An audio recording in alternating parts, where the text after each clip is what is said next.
Des mineurs infectés aussi. Parce qu'ils étaient également en mer. Des mineurs. Oui. Alors, est-ce que c'est... comment on peut expliquer ça? En fait, chez nous, les Lébous, c'est une affaire de famille, la pêche. Ah, d'accord. Donc, il n'y a pas d'âge. Oui. Ouais, c'est une affaire de famille. Donc, l'histoire du travail des enfants, les Lébous n'en ont plus. Je ne pense même pas. Je ne pense même pas. Parce que là, il y a une équation. Moi, quand j'ai vu des mineurs, en fait, c'est ce qui m'a tapé à l'œil. J'ai même oublié la maladie. Des mineurs. Mais c'est une affaire de famille, la pêche. D'accord. Donc, c'est peut-être de père en fils. Donc, c'est une tradition. Ça veut dire que, bon, ben, il faut préparer la relève. D'accord. Mais seulement la pêche, c'est un métier. Physique. Ouais, c'est un métier. Donc, c'est important quand même. C'est une bonne précision de Mambaye. Je vois ce qu'il veut dire, mais c'est bien de l'expliquer. Il y a cette histoire de la maladie. Et il y a également la politique qui bouge avec hier Idrissa Seck, qui a finalement, qui est, ok, enfin, j'ai aimé ce titre, enfin président. Idrissa Seck, enfin oui, il a président. Été ministre, premier ministre. Il est enfin président. Président. Par décret. Et il était content. Par décret. Alors, qu'est-ce qu'il disait? Par décret. VAR, s'il vous plaît. Par décret. Président, avoir la vidéo VAR. Ah non. Varbi, il a dit que non, mais écoutez, non. C'est-à-dire parce que Golo, moi, don bot domam, c'est possible. La vidéo VAR. Non. décret dootuma fal waxuma décret dootuma fal puisque loolu ci dogalu yàlla la ne dama ni fasatuma yéene décret di ma fal. Asqar.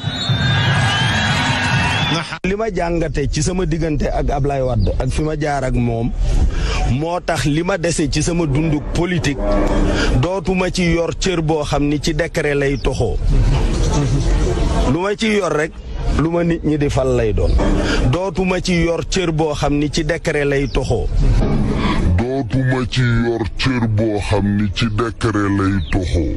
Vraiment, en tout cas. Parenthèse quoi.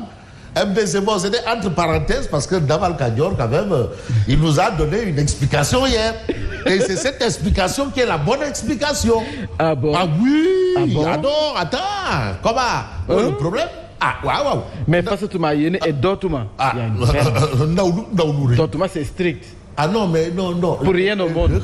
Mambaye, yo, c'est pas toi. Okay. C'est pas toi qui a créé le Wolof. Ok. Idrissa Seck a dit, c'est-à-dire, c'est la parole n'est pas rétroactive.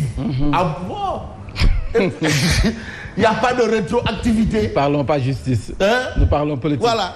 Et puis en politique, les promesses et les propos n'engagent que ceux qui croient. Ça c'est clair. Voilà, point barre. Sur ce plan, je suis d'accord avec vous. On avance. Et puis en tout cas, Idrissa Seck, il est enfin président par décret. Et puis, vraiment, il a dit que lui et Macky, c'est Mouromso. Mais là, mon Farbangom risque de l'envoyer une citation directe pour usurpation de titre, là. Ça l'appartient. Ah non, là-bas, c'est Farbangom. Voilà. Farbangom va envoyer une citation directe à Idrissa Seck pour usurpation de titre. Ah non. Bref, Mbourakso. Bon, ben d'accord, Mbourakso, ok. Bon, il faut comprendre que tout se passe bien entre les deux. Et c'est tout le bal qu'on... Tout est bien qui finit bien. Tout est bien qui finit bien. Ouais. Mambaye. Nyangal. Bu le sol toubé. C'est que ngemb mi ngi lay xaar. Il a le wax di takk ko téere de. Takk ko téere. Ibrahima Ly. Wait and see. Ibrahima Ly. Moussa Diao. De Colobane. Bu le takk téere. C'est comme ngemb mi ngi lay xaar. Voilà, j'espère que nos amis de Sen TV l'officiel sont au rendez-vous. Non, ils sont au rendez-vous depuis longtemps. Depuis longtemps. Voilà. Alors, et puis il y a toute cette actualité. Vraiment, Mamba, il faut vraiment qu'on oriente nos attentions sur ce qui se passe à la compagnie sucrière du Sénégal. Oui. Mais on parle de près de 500 personnes qui seront envoyées en chômage. Combien de pères de famille? Non, un père de famille, c'est pour 4 familles. Combien de bouches à Mais nourrir? combien de bouches? Mais par les temps qui courent. Mais tout simplement parce que, il y a une mafia là. Il y a toute une mafia qui veut tuer. Et puis la compagnie sucrière du Sénégal, comment? Beaucoup de nodis. Sénégal, comment? Du Made in Sénégal. Toute une mafia là, des gens qui ont leur sac, des cachets et des reçus. Ils disent qu'ils ont une entreprise. Ils n'embauchent personne et ils veulent tuer CSS. Des entreprises. Attention. Fictives. Donc l'argument qu'on nous a avancé que oui, la CSS ne peut pas couvrir toute la demande. Bon, Idrissa Seck installé hier à la tête du Conseil économique, social et environnemental. Enfin, président. Parce qu'il a toujours voulu être appelé Monsieur le Président. Maintenant, on va l'appeler Monsieur le Président. Dans le Cadior, Président. Maintenant. Le reste, on laisse ça dans la sauce. On laisse ça là-bas. Et puis, on a procès en diffamation à Alioussa dans la sauce. Alioussa dans la sauce. Le maire de Guédiawaye dans la sauce. Ah non, mais il a été député. Il a été député. On dit, ouais, sort. Il y a ça. Il a été dans la sauce. Dans la sauce. Il a été envoyé dans la sauce par Bougane Gueye et Ahmed Aïdara. Mais c'est que la particularité entre les deux, c'est que tu as l'un qui est un ancien revueur de presse et l'autre un actuel revueur de presse. Ah ouais. Donc c'était un procès contre la revue de presse des AD. Et Alioussa est journaliste de formation. Donc ce sont des journalistes qui sont allés régler leurs problèmes. Il y a 2 anciens journalistes et un en activité. Parce que le journaliste, c'est celui qui tire ses revenus dans la pratique du métier. Voilà. Donc Bougane Gueye, et puis Bougane Mom de Fabri. Affaire. Tchabakhal. Bon, bref, le juge relaxe Bougane et Ahmed Aïdara. Donc c'est terminé, c'est fini. Aliou Sall, Nadem Bey. Voilà. Parti démocratique sénégalais, Wade opère un remaniement. Mais dans ce remaniement, ce qui est bizarre, c'est que Bara Gueye n'y est pas. Bara Gueye, il n'est pas ici. Non, à ne pas confondre avec Bara Gueye de Mbaké. De Mbaké. Talibé, c'est Issoaï Mbaké. Maire de Yeumbeul. Voilà, ça c'est Bara Gueye PDS, maire de Yeumbeul. Il n'est pas dans la shortlist, de Abdoulaye Wade, parce qu'il y a eu des incidents au siège lors de voilà. Et aujourd'hui, Bara Gueye a été mis de côté. Non, Ah, secrétaire général adjoint. Non, il est secrétaire général adjoint, porte-parole du collège. Du collège également. Ah waouh. Porte-parole du collège. Donc le gouvernement de Wade là. C'est Tos qui est le porte-parole. C'est ça, c'est lui le doyen. Non, t'es Mouner. Voilà, alors Wade opère un remaniement. Et puis Birahim Seck du Forum civil.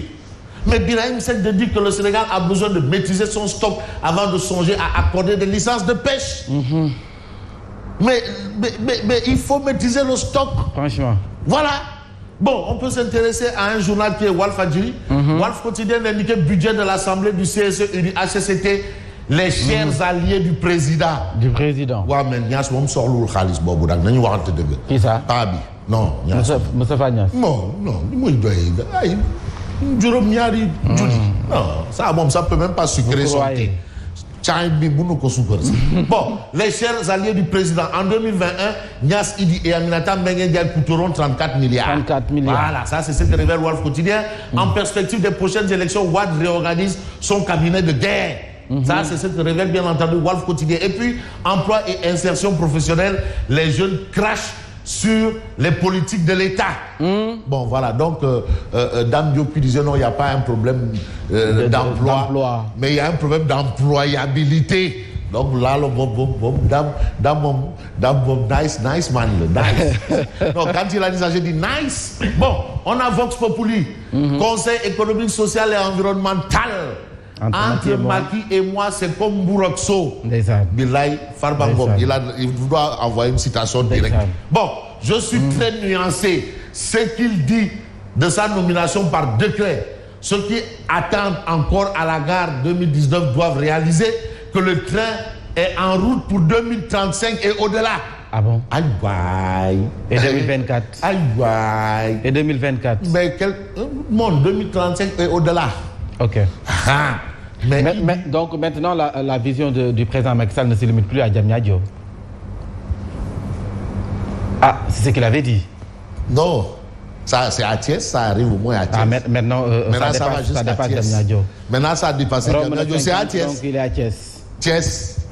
La vision du président est à Thiès. Ok, donc c'est bon. Au moins là, on est sûr. On est sûr. Comme il y a du Bourokso là. Donc ça dépasse Diamniadio. Il faut Moussaf Soukar. Avec Soukourouni. Il y a du Soukourouni. Non, Soukourou à tout il aime. Bon, voilà, ça c'est ce qu'on retient. Et puis près de 1000 infectés dans 6 localités. Ils souffrent de démangeaisons et de lésions cutanées. C'est de ça dont je parlais tantôt.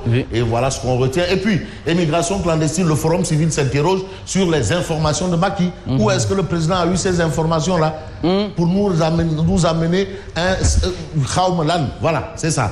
Maître Wade remanie le PDS. Et aujourd'hui, dans ce remaniement, il n'y a pas Baragaï. Je dis bien Baragaï de Yumbel, pas celui de Mbaké. Pas celui de Mbaké. Voilà, alors on peut s'intéresser à quel journal? Intéressons-nous peut-être au journal Le Quotidien. Le Quotidien. Il dit, cesse de rêver. L'homme est maître de ses actes, mais son destin relève de la volonté divine. Donc il arrête de rêver. Maintenant là, il est revenu sur terre. Changement au secrétariat national du PDS, Wade remanie sans Baragaï. Ça, c'est ce que révèle bien entendu le journal. Et puis, on peut passer à quel journal? Essayons de voir ce que nous livre. Il y a Vox Populi, bien entendu. Bon, on a un peu parlé de Idi là, parce que comme c'est du Mourokso, il n'y a plus rien à dire là-bas. Intéressons-nous à l'As quotidien. Entre dénégation et clarification, Idi s'explique sans convaincre. Est-ce que c'est du Wak Wahed sans convaincre? Est-ce que Idi a servi du Wak Wahed ou du Wak Kessé?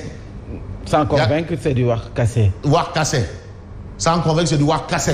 Voilà. En tout cas, le leader de Réuni d'indiquer aucun document signé et paraphé par mon prédécesseur ne m'a été remis. Touille. Cinglant rebut de Mimi Touré. Cela fait longtemps qu'il n'a pas travaillé. Ah bon? Donc, aujourd'hui, si Naban Kadior a retrouvé le travail, il le doit à Dieu et à Macky Sall. Voilà. Et puis, on a crise du sucre. La CSS risque d'envoyer 5000 agents en chômage. Combien de familles? Attention. Mais attention. Mais la CSS, c'est une grosse écurie. Mais ça fait combien d'argent? Parce que la CSS, pour la mairie de Richard Toll, mais c'est là la principale source de revenus. En plus, c'est le Sénégal. C'est le Sénégal. Mais et ça appartient. Attention, il ne faudrait pas qu'il y ait une mafia, parce qu'il y a des mafieux. Ah bon? Il n'y a que des fantômes et des zombies là. Attention. Non. Bon, la CSS risque d'envoyer 5000 agents en chômage. Donc, assommé ou assomme. Et puis, Diouf Sarr, à propos de la maladie mystérieuse, les thèses virales contagieuses et Covid écartées. Rien à voir avec ce qui se passe par rapport à cette maladie-là. Diouf Sarr. Voilà. Abdoulaye Diouf Sarr. Voilà, monsieur Oué. Donc, lui, il s'occupe que de la santé. Et puis, micmac autour d'un terrain à Yoff Tongor, chez Diouf Sarr. Un proche de Boun Abdallah Dionne cité. C'est-à-dire? Un proche de Boun Abdallah Dionne, cité dans un micmac autour d'un terrain à Yoff Tongor. Ah bon? Yoff Tongor, c'est chez le mannequin de Yoff. Abdoulaye Diouf Sarr. Voilà, Sonko réapparaît, les plénières démarrent le 26 novembre. Donc, on va voir Sonko. Ousmane Sonko qui débarque. Est-ce que... Tout ça là, on saura. Encore. Moi, Pastef, sortez, allez. Est-ce que Sonko... Nos amis de Saint-Iville officiel. Voilà, bon, alors... Partisans de Pastef. On peut s'intéresser à Direct News. Oui, avec le attaque de Guy Marius Sagna contre Cheikh Bass Abdou Khad.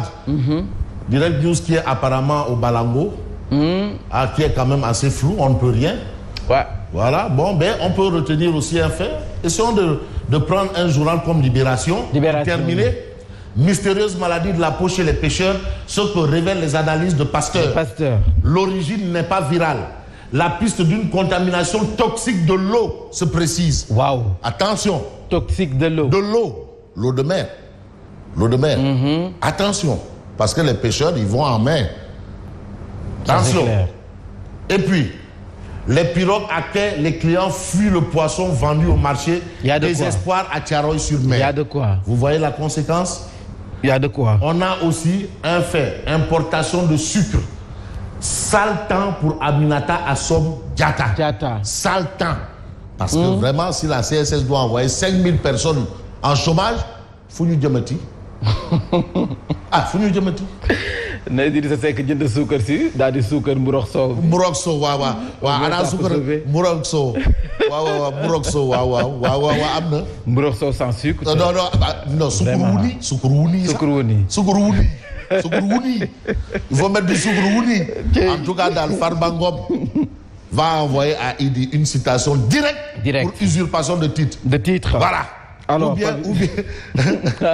ou bien il y a dualité au sommet de la fonction de Farba Ngom auprès de Macky.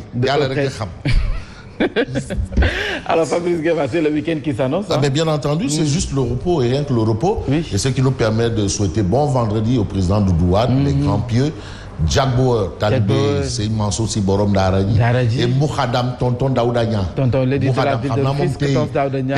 Koudem Tengue, mon bonnet carré. Bonnet carré, donc tous mon bonnet carré. Le calife de son père. Waouh, bonnet carré. Et Bamba Fall également. Ah non, Bamba Fall, c'est clé. Le maire le plus proche. Bamba. Wanted. Monsieur le maire de la Médina. Ah non, dafa dugg Alwa. Wanted. Dafa dugg Hawloa. Alwa, waaw. Ok. Alwa.